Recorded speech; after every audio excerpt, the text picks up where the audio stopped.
Porsche's top dog hypercar, going up against the LaFerrari and McLaren P1.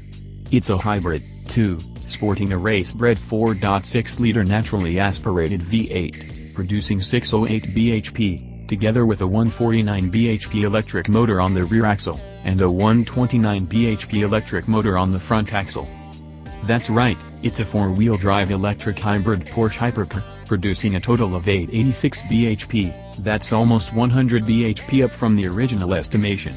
It revs to 9,150 revolutions per minute, it'll hit 0 to 62 miles per hour in under 3 seconds, go from 0 to 125 miles per hour in under 8 seconds, top out at 202 miles per hour, and emit just 70 grams/km of CO2. Cost? The prototype TG drove a few months back weighed in at 726,000 pounds with the optional hatch pack, so it's quite a fair sum of money. But then you are getting an extraordinary bit of kit. A very TG sort of science project.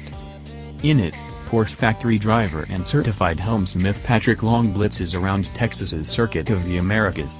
With a camera strapped to his face. We're not quite sure how he can, actually see anything. But Long still nails a tidy lap with a healthy dose of sideways at the end. The performance certainly is hyper. The straight-line figures are staggering, thanks to 875 bhp delivered by a screaming V8, plus electric power, and four-wheel drive.